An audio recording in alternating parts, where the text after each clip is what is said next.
Now, Mr. Garcia, the subpoena had asked for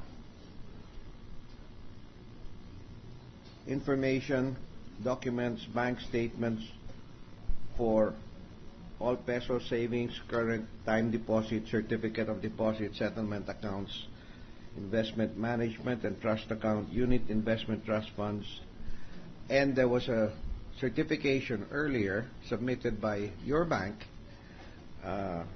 saying that there were no, and correct me if I'm wrong, no investment management and trust accounts, unit investment trust funds under the name of Justice Corona.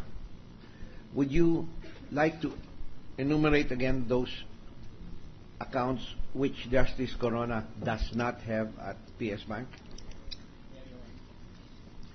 Yes, well, I'd like a copy of that with the permission of the court. Your Honor, if I may. Provide the Senator Judge from Cebu copy of the document. Your Honor, I have certified that Renato Coronado Corona has no peso account with a Philippine Savings Bank that is classified as either an investment, management, and trust account, a unit investment trust fund, or a mutual fund. And I have done so in compliance with the subpoena ad testificandum and duces tecum dated February 13, Your Honor. This has been earlier formally submitted by our branch manager. Yes, thank you for that. So therefore, no investment management or trust accounts, no unit investment trust funds, no mutual funds. Is that correct? Those Yes, three. Your Honor. So therefore, he has certificates of deposit, settlement accounts, time deposit, current accounts, and savings accounts. Are you asking me, Your Honor? I'm asking you, Yeah. because the subpoena Yeah. covered also those other accounts. Yeah, sorry, Your Honor. With respect to that, we do have other peso-denominated accounts under Renato Coronado Corona, which were not subject matter of the original subpoena, which we were ordered to present. So, in response to your question, and in response to the instruction of the court in this subsequent subpoena, we do stipulate, Your Honor, that there are other peso accounts that are not in the original subpoena. By the original subpoena, you mean The the first subpoena one, that was the first one. served The- on you in the January? In February 8, I believe, or 7, which contained the 5 peso time deposit account. Yes. February 6. February 6. I stand corrected, Your Honor. Would the prosecutor like to inform us what date that subpoena was issued? As far as we February can remember, 6. February 6, Your Honor. All right. And so therefore, would you like to identify the accounts Yes, Your Honor.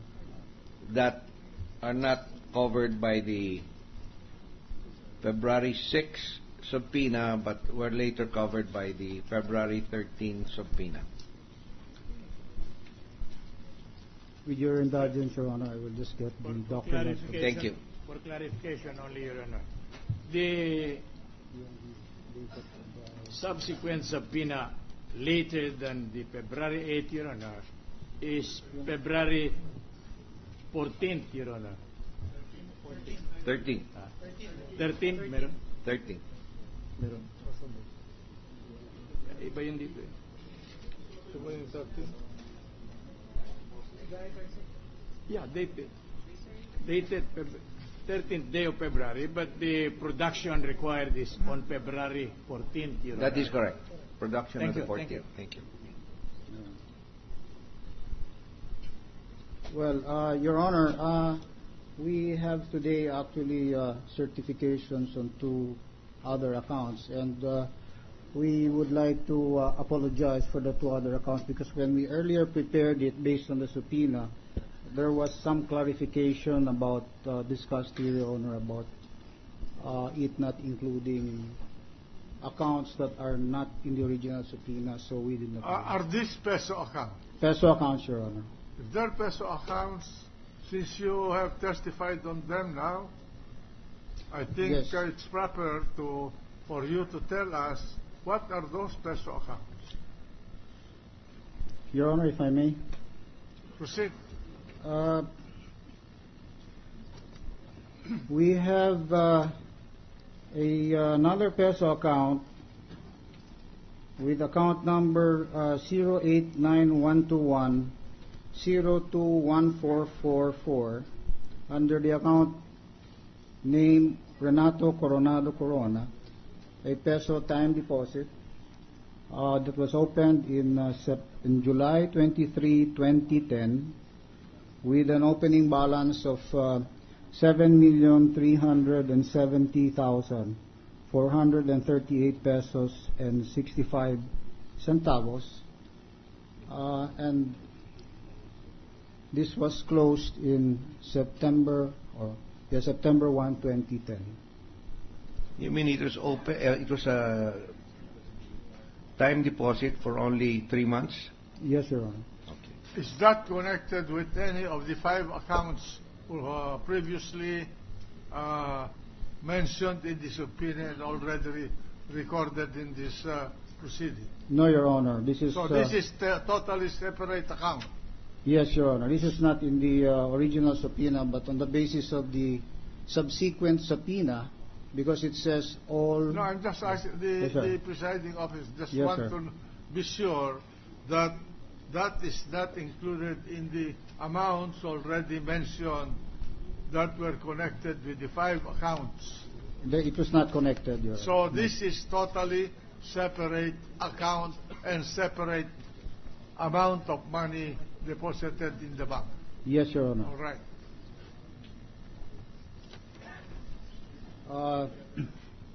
We also have another account under account number 089121 23848 under the name of Renato Coronado Corona, a peso time deposit with an opening date of June 29, 2011, with an opening balance of 17 million pesos. How much? 17 million pesos, Your Honor. And closing, which was closed and terminated on December 12, 2011, Your Honor. Is this also an account separate from those amounts related or linked with the 5 peso bank deposit accounts Yes, Your Honor. mentioned earlier? Yes, Your Honor. This is a new amount of money deposited with a separate bank account number.